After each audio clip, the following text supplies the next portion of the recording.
Herald came out as the newspaper behind an independent Scotland, right? So obviously there's a lot of Celtic fans have gravitated towards that publication since then.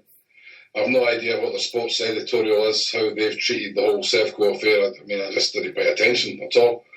But if this is to reach people, because as Jason says, right, we all know what's in the article is we already knew all that, right?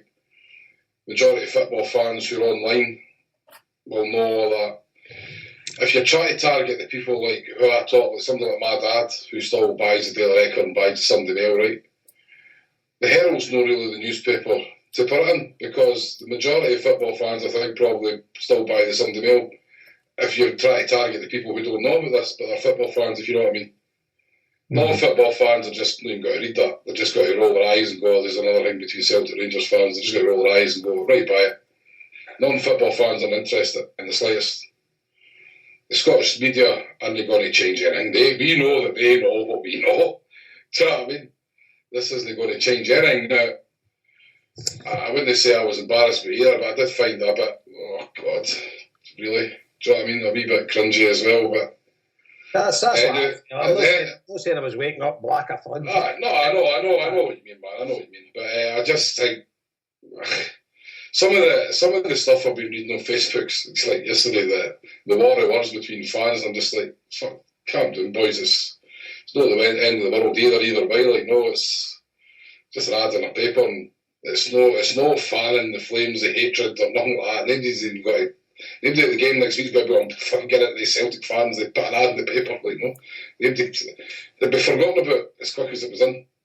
The money side, as Jason says, CQN do loads for charity. Let's not forget the Kano Foundation's roots are in CQN for the Bring Man Home campaign. So, I mean, I've no issue with that. People want to raise money for whatever they want. Like, no, I just didn't really understand who it's aimed at, to be honest. But at the end of the day, it's not really a big deal either. It's not worth anybody falling out with other Celtic fans about it. I don't think it's just. I don't know. I just found that. But if I had a vote, if you like, I would have voted against it. But at the end of the day, it's nothing I'm really that fussed about either. I couldn't even read it to the end. I thought it was too much as well. I was reading it and I was like, I know all this. So. Well, I was kind of talking about sort of tongue in cheek as well. To summarise, the Huns died. The end. Do you know what I mean? And that kind of gets the point across as well. They did die. It was all factually correct information. I knew the information. I didn't really. I don't know. It's just there you go. And I think for ever and ever, amen. We're going to say they died. They're going to say they didn't. Yeah. So do you know one thing that? And this could be I could be completely wrong in this, right? But, I mean, Paul Brennan, obviously, nothing happens at CQN without his say-so. It's his site, as far as I know. I mean, that's still the case, is it not? And pretty much, I'd say Peter Lowell would have been well clued up on this before it even happened. Because that CQN seemed to be pretty tight with Celtic in the kind of situations, Paul Brennan and Peter Lawwell especially. That's what I'm led to believe. I mean, I could be completely wrong, but that's what I'm led to believe. So I don't know what kind of fingerprint Celtic actually had on this statement. They could have even been involved in it for all I know, but... that's even more embarrassing then if they had any fingerprint. I just feel that if Celtic didn't want that done, it wouldn't have been done. I could be wrong, but that's always been my impression with CQN. And that's nothing against, that's not saying anything badly, no, I'm just saying I've always had the impression that the people running that are quite close with the club, so I don't know. Yeah. Paul?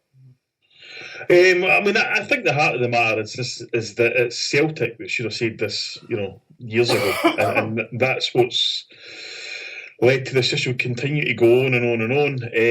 I'm not sure about Celtic having any involvement in this. I mean, I think we'd all be kind of deluding ourselves if we thought there's any fan on the planet that has any major influence over what Peter Lawwell does or Dermot Desmond does. I mean, they didn't get to these positions without listening to the guys in the street, that's for sure. And I mean, Celtic, I know for a fact in the last couple of weeks have been absolutely vehement and adamant about no mentioning names of the team, no playing any videos of past Celtic v Rangers games and tying it to this game against Sevco. Nothing like that. They know the score. And we also know, because we heard it from Lowell's Zane Muth, that their stance was that they'd done everything they could privately, they said, to kind of, get the trophy stripped and all that kind of thing. And also with the balance of no wanting to inflame a situation that a year previous to that, Lenny and people had bombs and bullets sent to them. I know what you're saying about the paper. I mean, I personally think the statement's aimed at the media, and so then I wouldn't use the media to put that out there. They're perfectly entitled to it, and I completely agree with the sentiment in it, because it does irk at Celtic supporters. Because I think the issue is that for Celtic supporters, and it might be some for different other Celtic supporters, is that by saying it's the same club, then it effectively legitimises all the cheating that went on. And that's the bit that we just can't handle. And, because it kind of feels like, if you're saying it's the same club, so it's like, right, okay, so they've done all this cheating, and then they liquidate, bump everybody, come back, and it's the same club, keep all the trophies that they cheated to win, and bump all the creditors, and now are debt-free. And it's like, no, that doesn't, that's just too much for many people to bear. It's as simple as that. And I certainly don't think, I know there's been all this outcry in the media and all this kind of thing. I don't think in any shape or form will it inflame anything, because as Jason said, we all know that that's true. They'll never ever admit to it, even though pretty much all their prominent spokespeople and ex-players and that all said it at the time. I find it utterly fucking funny as fuck that people like the Daily Record and that are going nuts about it when they printed exactly the same when it actually did happen. So, it's just, but the bottom line is, this is a media fucking goldmine, something like this, because it just adds to the shitstorm that wants to be created around this fixture. And the funny thing about it is that all I've heard about this fixture is the shitstorm around it. And I've never heard anybody actually sit down and analyse the game. Yeah. And say, you know what? Like, because outsiders that I've spoken to who didn't support Celtic or them have said to me, you've got to take about 7 of them on Sunday, eh? And I'm like, well, I said, you can never say that about anybody, but I said, as far as I'm concerned, the one thing that would let us do against a lower league club in a semi-final at Hampden would be our attitude, which I didn't expect to let us do on Sunday, because I don't think there'll be one player in that team, in that dressing room or in that football club who will be anything other than geared up to try and win this game. Now, it's clear to me that there's loads of agendas at work for the media in terms of, trying to make this a Tinder fucking box and just get everybody all pumped up and all that kind of thing. And then, if there is actually any trouble, and I didn't expect much, if any, at the game, but certainly probably after the game and stuff, that they'll go, oh, look at this, it's a fucking disgrace, they're all hooligans and all that. And it's like, well, are you going to take any responsibility for this or not? Because they are responsible. Because there are still people out there who believe everything they read in the paper and get hyped up by it, and you can identify them because they normally phone Radio fucking Clyde every night, and it just goes on and on and on. And I do think as well that the reason why there is so much threat of bother is that the media are really sensing that Celtic are going to win this game quite comfortably, and we know what happens in that scenario, unfortunately. And but yeah, it's well, the order knows. Yeah, exactly. And so it's we live in a fucking goldfish bowl in Scotland with this kind of stuff. But one thing we didn't have in common with goldfish is that we all football fans have memories like elephants. And so, it does. I hate going on about this same club thing, because it's just utterly fucking nonsense, to actually even suggest to a fucking any rounded human being who isn't hardly thinking that somehow they weren't liquidated and they didn't have to start again in the bottom league and all that kind of thing. And to be honest with you, I genuinely believe that them trying to be the same club at the start of this is what's going to kill the next Rangers very, very soon. Yeah, it's like we are the people. We need to act as if we are the market leaders. We need to pay top dollar. We will play second fiddle to nobody. That's the full attitude that's killing them. You're right. So somebody tweeted this was a statement Celtic made a while back. I don't know exactly when it was. I can remember reading it at the time. But they were saying how, because people are saying obviously the analogy that Celtic haven't come out and said it. So this is a statement, I'll read it out quickly. As we announced in February 2011, we have a standalone strategy that does not rely on any club. That strategy has been successful. We do not need any other club. We focus on our club. These are the facts. The Rangers Football Club PLC went into administration in March 2012 and liquidation in November 2012. Sevco Scotland Limited, later renamed the Rangers Football Club Limited, applied to be and became a member of the Scottish FA and the Scottish Football League in summer 2012.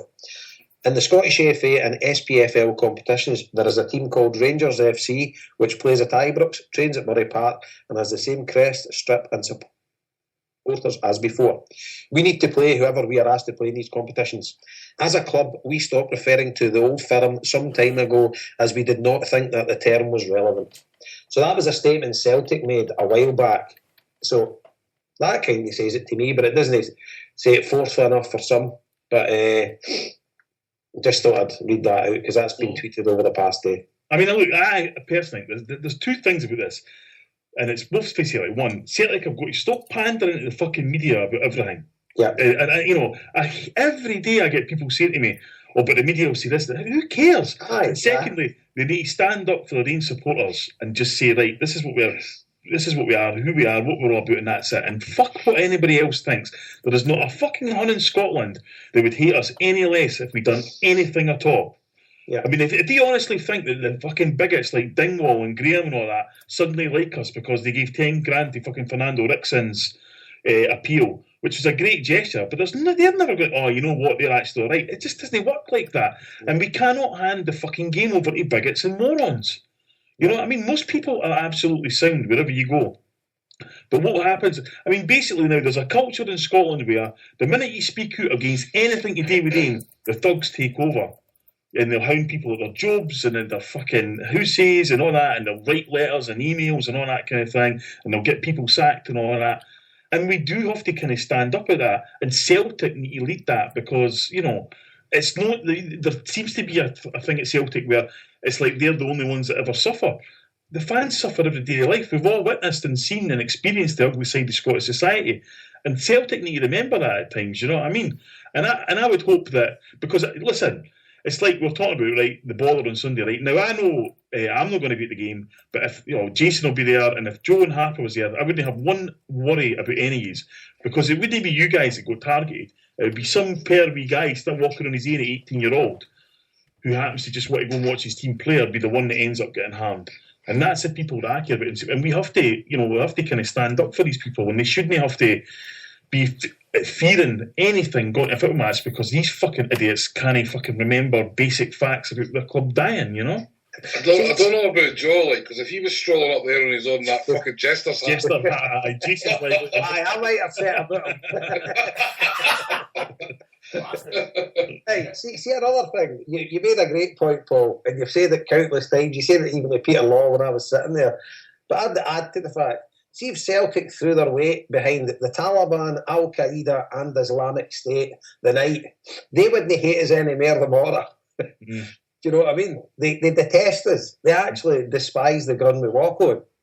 You know, so it's not going to make any difference. So Celtic need to grow. I agree with you, but they won't, because Peter Law obviously made his position clear. He thinks he's got a duty to protect sort of Celtic fans from the wrath of them if he was to come out and inflame the flames. But there you go. But so they've made Celtic fans through CQN or whoever donated to that. I've made their point. That's we're supposed to live in a free country. I just thought it was a wee bit cringy. But there you go. Each to their own, and they put their point across. I mean, I think just like the old co, it's the same with the new co. When we beat them in December 2011 when Ledley scored the winner, climbed over them, you go top of the league, that's when the problems really hit them, because you can convince football fans of anything if your team's top of the league. The minute you start fucking going down the league, that's when fans start scrutinising. And I think of doing a game on Sunday, or any kind of defeat them on Sunday, they'll suddenly realise just what's going on, and then they'll teeter over the edge. And that'd be the best way to just shut the fuck up and get them, because the way that championship's gone, I wouldn't expect to see them in the SPL next season anyway. So hopefully, beat them on Sunday, and then that's them done. Hopefully forever, quite frankly. For my limited